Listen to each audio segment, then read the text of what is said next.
सविता घरी मातीची भांडी बनवत होती आणि प्रकाश सायकलवर विकायला जात होता आणि त्यामुळे त्यांचा घर खर्च भागत होता. सविताची छोटी जाऊबाई श्रीमंत घराण्यातील होती आणि आपल्या मुलांना पैसे देत होती, म्हणजे सविताची मुलं पाहून हट्ट करतील आणि त्यांना त्रास झालेला तिला पाहता येईल. परंतु सविताने आपल्या मुलांना चांगले संस्कार दिले होते. मुलं काहीच बोलत नव्हती. एक दिवस त्यांना खूप मोठी भांड्यांची ऑर्डर मिळाली आणि त्यांनी 10 दिवस मेहनत करून ती भांडी बनवली. एका रात्री छोट्या जाऊबाईने सविताची सगळी भांडी तोडून टाकली. जेव्हा ती सकाळी उठली तेव्हा तिच्या पायाखालची जमीनच सरकली, कारण अंगणात तर लांबूनच पाहिले तर दोघांच्या घरात साफ साफ अंतर दिसत होते. एक अलिशान महल सारखे चमकत होते, ज्याच्या अंगणात एक मोठी 4 चाकी गाडी उभी होती. त्या घरची माणसं खूपच पैसेवाले होते, परंतु या आलिशान घराच्या अगदी शेजारी एक छोटेसे तुटलेले फुटलेले घर होते, ज्याच्या भिंती त्यामध्ये राहणाऱ्या माणसांच्या गरिबीची कहाणी ऐकवत होत्या. त्या घराचा दरवाजा सुद्धा खूप मुश्किलने टिकला होता. अगदी सकाळची वेळ होती. आकाशात हलका हलकासा प्रकाश होता. गल्लीमध्ये स्कूलला जाणारी मुलं जात होती. अशातच या तुटलेल्या फुटलेल्या घराचा दरवाजा उघडला गेला आणि प्रकाश आपली सायकल घेऊन बाहेर निघाला. तो 30 ते 32 वर्षांचा माणूस होता, ज्याच्या चेहऱ्यावर चिंता आणि काळजी पसरलेली दिसत होती. सायकलवर त्याने आपल्या 2 छोट्या मुलांना बसवले होते, ज्यांना तो स्कूलमध्ये सोडायला चालला होता. एवढ्या कडाक्याच्या थंडीत सुद्धा त्याच्या मुलांनी फाटलेले बूट घातले होते आणि रंगीबेरंगी स्वेटर घातले होते, ज्यावर जागोजागी ठिकळे दिसत होती. प्रकाशच्या अंगावर फक्त एक जुनी शाल होती. कदाचित त्याच्याजवळ स्वेटर खरेदी करण्यासाठी सुद्धा पैसे नव्हते. आता त्याने सायकल चालवायला सुद्धा केली नव्हती की शेजारच्या शानदार घराचा दरवाजा उघडला आणि मोठ्या गेटमधून काळ्या रंगाची मोठी कार बाहेर गल्लीत निघाली.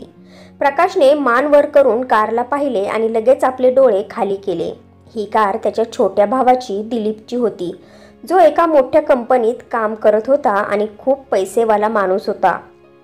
दिलीपने वळून आपल्या गरीब भावाकडे एक नजर सुद्धा टाकली नव्हती, जो इतक्या कडाक्याच्या थंडीमध्ये सायकलवर बसून आपल्या मुलांना स्कूलमध्ये घेऊन जात होता. याउलट दिलीपची मुलं खूप मोठ्या इंग्लिश मीडियम स्कूलमध्ये शिकत होती, ज्यांना सोडवण्यासाठी यावेळी तो घेऊन गेला होता. त्या मोठ्या घराच्या दरवाजावर उभी असलेली दिलीपची पत्नी सोनलने दूर जाणाऱ्या त्या गाडीला हात हलवून बाय केले होते. ठीक त्या क्षणी तुटलेल्या फुटलेल्या दरवाजावर सविता आली होती. ती प्रकाशची पत्नी होती. ती आपल्या नवऱ्याला प्रेमळ आवाजात म्हणाली, "मुलांना सोडून लवकर घरी या. भांडी तयार आहेत. मी त्यांना पॅक केले आहे." सविताचे बोलणे ऐकून प्रकाशने स्मित हास्य केले आणि मुलांना घेऊन पुढे निघाला.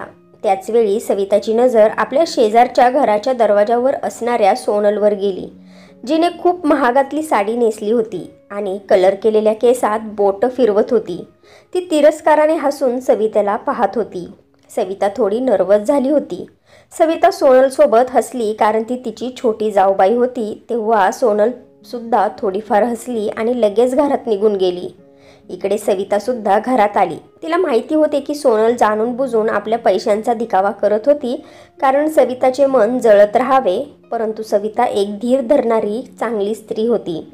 तिने कधीच देवाजवळ तक्रार केली नव्हती, ज्याने सविताला इतकी गरिबी दिली होती आणि शेजारच्या घरी सोनलवर पैशांचा पाऊस पाडला होता.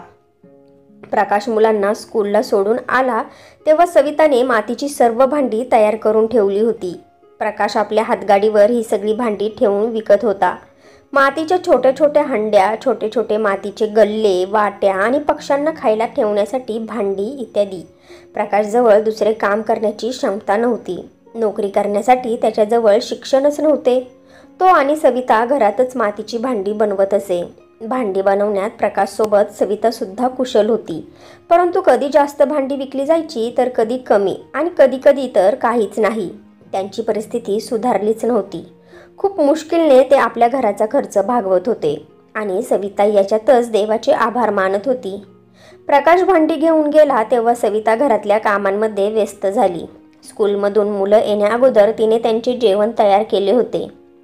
मुलं स्कूलवरून आली तेव्हा थोडे थोडे नाराज दिसत होते. सविताचा छोटा मुलगा मोनू दुःखी स्वरात म्हणाला, "आई, टीचर बोलत होती की 2 महिन्यांची फी जमा झाली नाही. पुढच्या महिन्यात पेपर आहेत. परीक्षा देण्याअगोदर फी जमा करणे गरजेचं आहे, नाहीतर मला आणि दादाला दोघांना स्कूलमधून काढून टाकतील. मोनूचे बोलणे ऐकून सविताने एक खोल श्वास घेतला. घरात सगळे राशन संपत आले होते. आता राशन भरायची की मुलांची फी द्यायची, ती खूप टेन्शनमध्ये आली होती. परंतु तिने आपल्या मुलांना समजावले की देव आपल्याला मदत करणार आहे. तो लवकरात लवकर आपल्याला नवीन रस्ता दाखवणार आहे. तेव्हा मोठा मुलगा सोनू रडका चेहरा करून म्हणाला, आई, माझी बॅग आणि बूटसुद्धा फाटले आहेत. क्लासमध्ये सगळी मुलं माझी चेष्टा करतात. मला नवीन बॅग घेऊन दे ना. सविताने हसून त्याला मिठी मारली आणि त्याला सुद्धा समजवायला लागली. त्या रात्री जेव्हा प्रकाश घरी आला तेव्हा सविताने हिम्मत करून त्याला सांगितले की मुलांच्या शाळेची फी जमा करायची आहे. मुलांचे बूटसुद्धा फाटले आहेत. आता पावसाचा सीझन येईल. जागोजागी चिखल असेल. या चिखलामुळे मुलं फाटलेली बूट घालून जाऊ शकणार नाहीत. तुम्ही कुठून तरी पैशांची व्यवस्था करा, म्हणजे आपण हे महत्त्वाचे काम करू शकू. सविताचे बोलणे ऐकून प्रकाश विचारात पडला. भांडी विकून तर मुश्किलने एवढेच पैसे जमा होतात की घरातील चूल पेटू शकेल. आजकाल तर येणारा पैसासुद्धा कमी यायला लागला होता. 2 महिन्यांची एकत्र फी भरायची आहे. समजतच नाही आता काय करायचं. प्रकाश डोकं पकडून काही वेळ विचार करत राहिला आणि मग अचानकच उठून उभा राहिला आणि म्हणाला, मी दिलीपसोबत बोलतो. त्याच्याजवळ तर पैसे असणारच. तो मला नक्कीच देईल. प्रकाश बोलत बोलत घराच्या बाहेर आला. सविताने त्याला जाताना पाहिले, पण ती काहीच बोलली नाही, कारण तिला तिच्या छोट्या जाऊबाई सोनलकडून आणि दिलीपकडून काहीच आशा नव्हती. सुरुवातीपासूनच सोनलचा व्यवहार सवितासोबत काही चांगला नव्हता, पण तिने प्रकाशला थांबवले नाही आणि प्रकाश सरळ दिलीपच्या घरी जाऊन पोहोचला. खूप वेळ बेल वाजवल्यानंतर दिलीपच्या मोठ्या मुलाने दरवाजा उघडला. त्याच्या हातामध्ये मोबाईल होता, ज्यावर तो कार्टून पाहत होता. आपल्या चुलत्याला पाहून वाईट तोंड करून तो म्हणाला, अरे काका, तुम्ही आहात? दरवाजा वाजवून वाजवून किती त्रास दिला. मुलाचे असे बोलणे ऐकून प्रकाश लज्जित झाला आणि मान खाली घालून आतमध्ये आला. समोरच टेबलवर सोनल जेवण लावत होती. जेवणाचा सुगंध पूर्ण डायनिंग रूममध्ये पसरला होता. दिलीप कपडे चेंज करून डायनिंग टेबलवर येऊन बसला होता. प्रकाशला आलेलं पाहून सोनल आणि दिलीप दोघेही चकित झाले होते.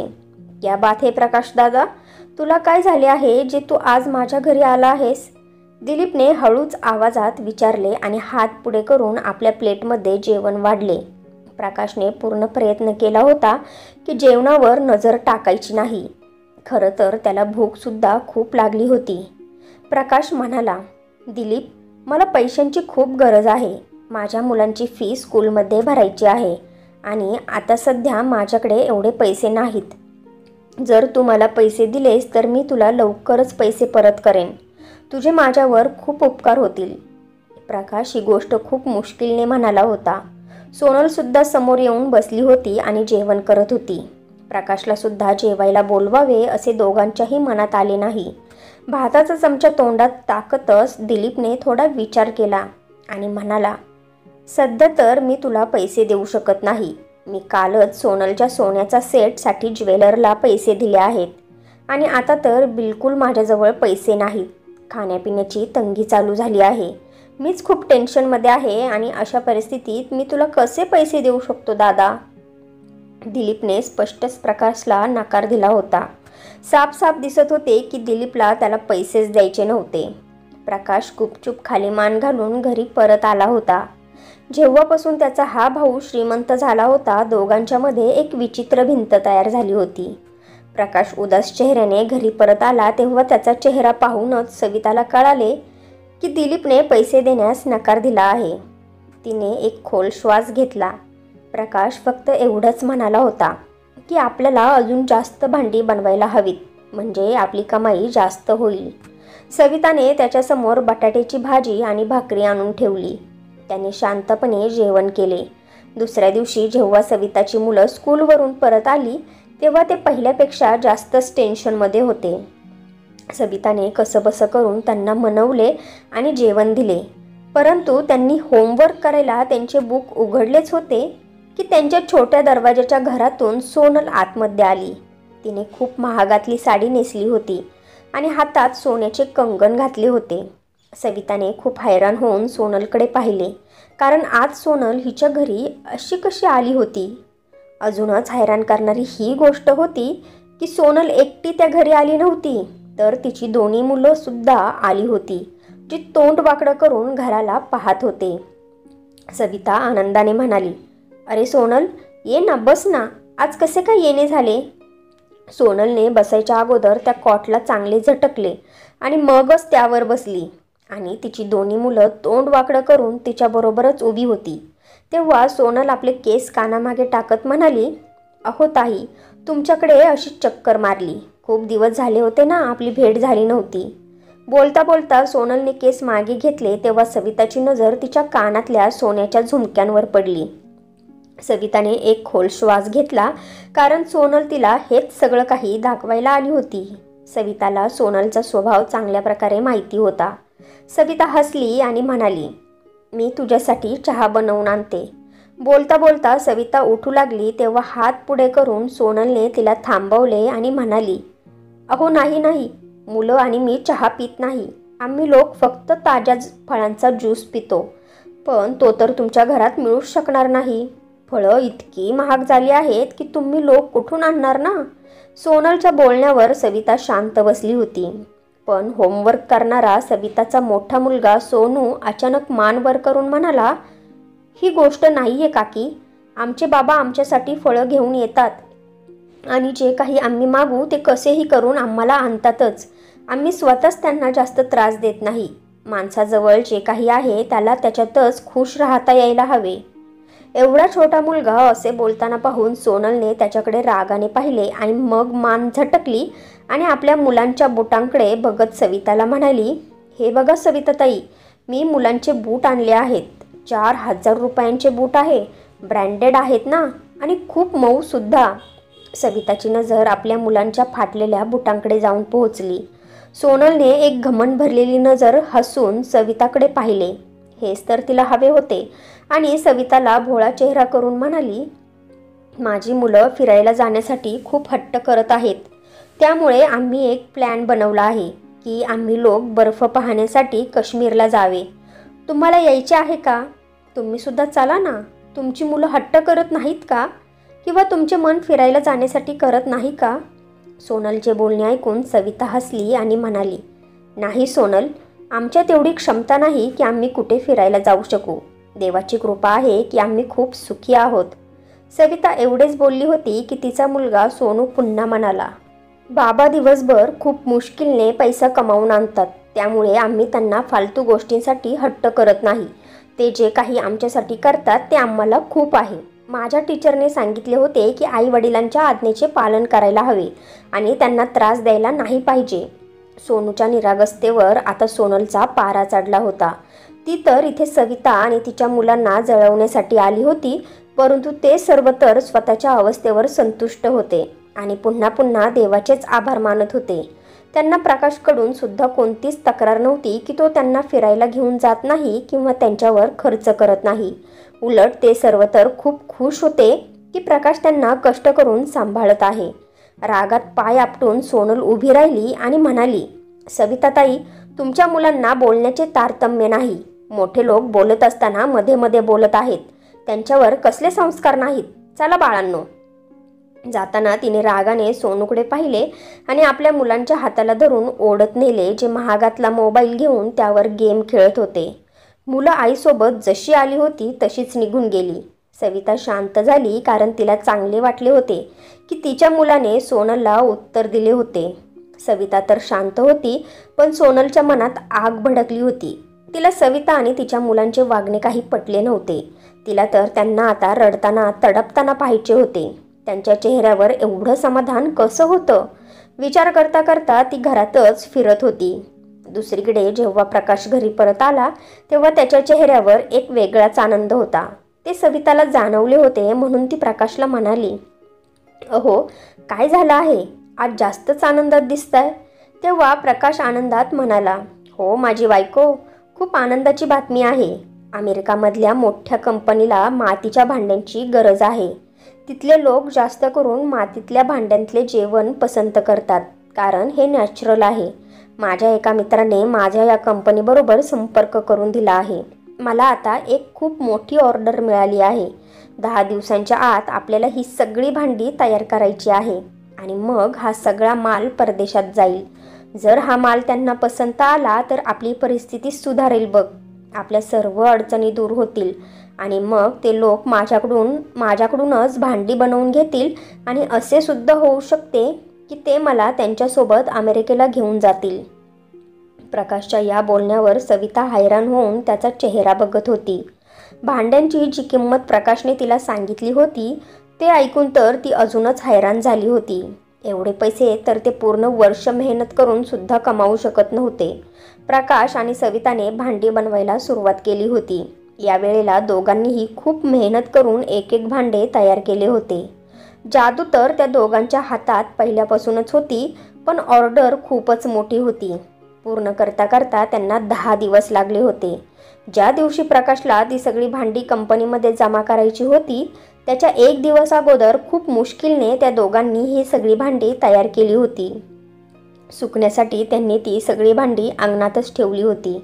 आज प्रकाश आणि सविता खूपच खुश होते, परंतु आपल्या घराच्या छतावरून डोकावून पाहणाऱ्या सोनलच्या चेहऱ्यावर धूर्त लबाडीचे हास्य पसरले होते. तिला अंदाज आला होता की प्रकाश आणि सविता कोणते तरी मोठे काम करत आहे. प्रकाशच्या तोंडून तिने ऐकले होते की प्रकाशला भांड्यांची कोणती तरी खूप मोठी ऑर्डर मिळाली आहे. खूप रात्र झाली होती. भांडी तिथेच अंगणात सुखायला सोडून प्रकाश आणि सविता घरात झोपायला निघून गेले. कडाक्याच्या थंडीमुळे बाहेर अंगणात झोपणे शक्य नव्हते. मध्यरात्र झाली होती तेव्हा सोनल दबक्या पावलांनी घरातून बाहेर निघाली. तिच्या हातात एक मोठं लाकडी दांडकं होतं. तिच्या आणि सविताच्या घराच्या मध्ये एक छोटासा गेट लावला होता जो सुरुवातीला येण्या जाण्यासाठी त्याचा वापर होत होता, परंतु आता खूप वर्षांपासून त्या गेटला बंद केले होते. तो उघडून ती हळूच सविताच्या अंगणात आली, जिथे खूपच शांतता होती. अंगणात खूप सारी भांडी पडली होती ज्यांना घेऊन प्रकाशला कंपनीत जायचे होते. सोनल हसली आणि मनातल्या मनात म्हणाली, तुम्हा लोकांचा देवावर खूप विश्वास आहे ना? आता पाहतेच तुम्ही त्या देवाचे कसे आभार मानता. जेव्हा खाण्यापिण्याचे हाल होतील ना तेव्हा त्या देवावरचा विश्वास उडून जाईल आणि माझ्याजवळ भीक मागायला येसाल. सोनल तिरस्काराने विचार करत होती. तिने ते दांडकं उचललं आणि मातीच्या भांड्यांवर मारू लागली. मातीची भांडी कमजोर होती. सोनलच्या दांडक्यांचा मार सहन करू शकली नाही आणि त्यांचा चक्काचूर झाला. सोनल एका भांड्यावर थांबली नव्हती. तिने अंगणात ठेवलेल्या सगळ्या भांड्यांवर ते दांडकं मारून भांड्यांचे तुकडे तुकडे केले होते. आतमध्ये घरात झोपलेले प्रकाश आणि सविता थकल्यामुळे झोपून गेले होते. त्यांना माहितीच पडले नाही की बाहेर काय चालले आहे. सोनल हसत हसत पुन्हा आपल्या घरात निघून गेली. तो गेट बंद करून पुन्हा त्याला लॉक केले आणि शांतपणे आपल्या खोलीत जाऊन झोपून गेली. तिच्या चेहऱ्यावर एक जिंकणारे हास्य होते. इकडे घरात झोपलेले प्रकाश आणि सविता थोड्या आवाजाने त्यांची झोपमोड झाली होती, पण त्यांना असे काहीच जाणवले नाही जे बाहेर घडले होते. त्यांना काय माहिती होते की बाहेर तर त्यांचे आयुष्यच बर्बाद झाले आहे. स्वप्नात सविताला चित्रविचित्र चेहरे दिसत होते. ती पूर्ण रात्रभर टेन्शनमध्ये झोपली होती. सकाळी सविता दरवाजा खोलून घरातून बाहेर निघाली. तिने विचार केला होता की नाश्त्याची तयारी करावी. मुलांना सुद्धा स्कूलला जायचे होते आणि प्रकाशला भांडी विकायला. आनंदात तिला सर्व कामं आज लवकरात लवकर पूर्ण करायची होती. परंतु जशी ती दरवाजा खोलून बाहेर अंगणात आली, बाहेरचे दृश्य पाहून तिच्या तोंडून एक किंकाळी निघाली. समोर अंगणात भांड्यांऐवजी त्यांचे तुकडे तुकडे पडले होते. एक सुद्धा भांडं नीट राहिले नव्हते. सविता डोक्यावर हात ठेवून खाली बसली आणि तिच्या किंकाळीचा आवाज ऐकून प्रकाश आतमधून बाहेर आला होता. काय झाले सविता? सकाळी सकाळी का ओरडत आहेस? त्याने बाहेर येता येता विचारले. जेव्हा त्याने ही समोरचे दृश्य पाहिले तेव्हा त्याला सुद्धा खूप मोठा धक्का बसला होता. हे सगळं काय आहे सविता? ही भांडी कोणी तोडली? आज तर ही भांडी मला जमा करायची होती. आज शेवटची तारीख होती. जर आज सुद्धा ही भांडी मी या कंपनीत जमा केली नाही तर त्यांच्यासोबतचे कॉन्ट्रॅक्ट मोडू शकते. काय माहिती ते मला पोलिसांच्या सुद्धा हवाली करतील. प्रकाश घाबरत घाबरत बोलत होता. सविताचे तर हातपायच कापत होते. ती काय प्रकाशला उत्तर देणार होती. तेव्हाच प्रकाशच्या खिशातला छोटासा मोबाईल वाजू लागला. प्रकाशने थरथरत्या हाताने तो मोबाईल काढला. त्याच्या त्या मित्राचा फोन होता ज्याने कंपनीबरोबर त्याचे कॉन्ट्रॅक्ट करून दिले होते. प्रकाशचे मन खूप भरून आले होते. त्याने मोबाईल ऑन करून कानाला लावला. दुसरीकडून त्याचा मित्र त्याला काहीतरी बोलत होता, जे ऐकून प्रकाशच्या चेहऱ्यावरचा रंगच बदलला होता. नक्कीच तो ती भांडी कोणत्या तरी जागी पोहोचवण्यासाठी सांगत होता. प्रकाशने फोन बंद केला होता. सविता थरथरत्या पायांनी उठली आणि प्रकाशला म्हणाली, आता काय होईल? आपण नवीन भांडी कशी बनवायची? प्रकाश तिला काय उत्तर देणार त्या अगोदरच शेजारच्या घरातून एक किंकाळी ऐकू आली. ही किंकाळी सोनलची होती. सोनल ओरडत ओरडत प्रकाश आणि सविताला बोलवत होती. दोघेही घाबरले. लगेच ते दोघेही सोनलच्या घराकडे पळत गेले. सोनलचा घराचा दरवाजा उघडाच होता. शेजारचे लोक सुद्धा तिची किंकाळी ऐकून आले होते. प्रकाश आणि सविता सुद्धा सोनलच्या घरात आले आणि समोरचे दृश्य पाहताच त्यांच्या पायाखालून जमिनीत सरकली. सोनलच्या बेडरूमचा दरवाजा उघडाच होता. तो आवाज तिथूनच येत होता. सोनल ओरडू ओरडू दिलीपचे नाव घेऊन त्याला उठवण्याचा प्रयत्न करत होती. प्रकाशने पुढे होऊन पाहिले तेव्हा बेडवर दिलीप वेडावाकडा होऊन पडला होता. त्याचे तोंड डाव्या बाजूला ओढले गेले होते आणि तोंडातून फेस निघत होता. डोळे सुद्धा विचित्र प्रकारे तिरके झाले होते. त्याचा डावा हिस्सा सुद्धा वळाला होता. एक नजर पाहताच प्रकाशला अंदाज आला की दिलीपला पॅरालिसिसचा अटॅक झाला आहे. सविताने घाबरून आपल्या छातीवर हात ठेवला होता. प्रकाश घाबरून पुढे झाला आणि म्हणाला, अरे दिलीप, काय झाले आहे तुला? हे सगळं कसे काय झाले? अचानकच पॅरालिसिसचा झटका कसा होऊ शकतो? त्याने सोनलला विचारले, पण सोनल आपल्या शुद्धीतच नव्हती. मग ती कसे काय उत्तर देऊ शकत होती? महागातली साडी आणि महागातला मेकअप माहिती नाही आज कुठे गेला होता. ती या वेळेला विस्कटलेले केस आणि सुजलेल्या डोळ्यांसोबत लगातार रडत रडत दिलीपलाच आवाज देत होती. माहिती नाही दिलीपला काय झाले आहे. काल रात्री जेवण झाल्यानंतर ते आरामात इथे येऊन झोपले होते. आज त्यांच्या कंपनीमध्ये प्रमोशनचा दिवस होता. खूप खुश होते, पण माहिती नाही काय झाले. सकाळी मी त्यांना ऑफिसला जाण्यासाठी उठवायला लागले तेव्हा त्यांचा आवाज निघत नव्हता. म्हणून मी लाईट लावून पाहिले तर त्यांच्या चेहऱ्याची ही अवस्था होती. मला तर काही समजले नाही हे सगळं काय झाले आहे. सोनल रडत होती. सविताला सुद्धा खूप रडू येत होते. ती पुढे होऊन सोनलला दिलासा द्यायला लागली, पण या क्षणी तिच्या बोलण्याला काही महत्त्व नव्हते. प्रकाशशिवाय तिथे गल्लीतले खूप लोक होती ज्यांच्यासोबत दिलीपची चांगली ओळख होती. कोणीच दिलीपला हॉस्पिटलमध्ये नेण्यासाठी तयार होत नव्हते. तसे तर ते श्रीमंत लोक होते, पण दिलीपला ते चांगल्या नजरेने पाहत नव्हते. प्रकाशने शांतपणे रोडवरून रिक्षा पकडून आणली आणि लोकांच्या मदतीने दिलीपला उचलून रिक्षात बसवले. प्रकाशला खूप टेन्शन आले होते, कारण दिलीपच्या चेहऱ्यावरचे हावभाव चांगले नव्हते. तो त्याला घेऊन लगेच हॉस्पिटलमध्ये पळाला. बाहेर निघताना सोनलने थोडेफार पैसे प्रकाशच्या हातात दिले होते. प्रकाश दिलीपला घेऊन जवळच्या हॉस्पिटलमध्ये पोहोचला होता. दिलीपच्या चेहऱ्याची अवस्था पाहून डॉक्टरांनी त्याला इमर्जन्सीमध्ये भरती केले. माहिती नाही प्रकाशला काही चांगले वाटत नव्हते. बाहेरून पाहिले तर तो फक्त पॅरालिसिसचाच अटॅक होता. जेव्हा काही वेळानंतर डॉक्टर बाहेर आले तेव्हा ते म्हणाले, बातमी चांगली नाही. तुमच्या भावाला पॅरालिसिसचा अटॅक आला आहे, जो फक्त बाहेरच नाही तर शरीराच्या आतमधल्या हिस्स्यांना सुद्धा झाला आहे. हृदयावर पण असर झाला आहे. जर काही वेळ असेच राहिले तर त्यांचे हृदय बंद पडेल. डॉक्टरांचे बोलणे ऐकून प्रकाशला घाम फुटला होता. पण जे काही डॉक्टरांनी सांगितले होते शेवटी तेच झाले. काही तासानंतर जीवन आणि मृत्यूसोबत लढल्यानंतर दिलीपचा मृत्यू झाला. डॉक्टरांनी बाहेर येऊन दुःखी स्वरात प्रकाशला ही बातमी दिली होती. तो जड पावलांनी दिलीपचे शव घेऊन घरी निघाला. घरी सर्वजण दिलीप ठीक होऊन पुन्हा येण्याची वाट पाहत होते. दिलीपचे शव जेव्हा घरी आले तेव्हा सोनलची किंकाळी आकाशला भेदू लागली. स्वतः सविता सुद्धा खूप रडत होती. प्रकाशची मुलं लांबून हे सर्व पाहत होते. सोनल कालपर्यंत इतका घमंड करत होती, आज सगळा घमंड मातीमोल झाला होता. प्रकाश सगळी व्यवस्था पाहत होता. दुसरे कोणीच पुढे आले नव्हते. अंतिम संस्काराची सगळी व्यवस्था प्रकाशनेच केली होती. शेवटी दिलीपचा अंतिम संस्कार झाला. 1-2 दिवस जे पाहुणे आले होते ते परत निघून गेले होते. तेव्हा सोनलचे घर अगदी रिकामे रिकामे वाटू लागले. ती क्षणोक्षणी भिंतीला टेकून विचारात मग्न असायची आणि रडत बसायची. दिलीपच्या मृत्यूनंतर कंपनीवाल्यांनी डोळे फिरवले होते. ते जे त्यांचे प्रमोशन करणार होते आता या महिन्याची सॅलरी देण्यासाठी सुद्धा कटकट घालू लागले होते. फक्त महिन्याच्या सुरुवातीला काही दिवस दिलीप कंपनीत गेला होता, त्याच थोड्या दिवसांची सॅलरी त्यांनी सोनलच्या हातात दिली होती. प्रायव्हेट नोकरी होती त्यामुळे पेन्शन किंवा दुसरे काही याचा प्रश्नच उरत नव्हता. घरात जमा करून काहीच ठेवले नव्हते. फक्त एक घर होते आणि गाडी जी दिलीपच्या नावावर होती.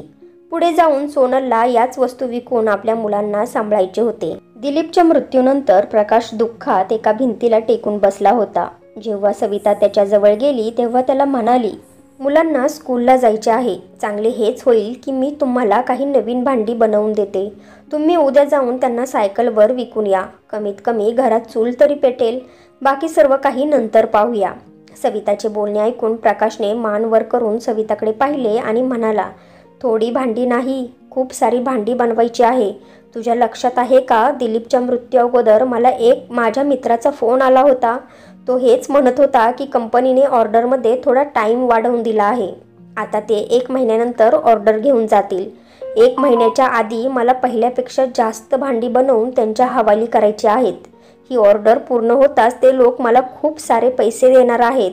उलट अर्धे पैसे तर त्यांनी माझ्या अकाउंटमध्ये पाठवले सुद्धा. हे बघ. प्रकाशने मोबाईल काढून सविताला दाखवला, जी मोबाईलच्या स्क्रीनवर चमकत असलेला त्याचा बँक बॅलन्स पाहत होती. हे तर अशक्य आहे, तिच्या ओठातून निघाले. तेव्हा प्रकाश म्हणाला, पण देवाने हे शक्य बनवले आहे माझी बायको.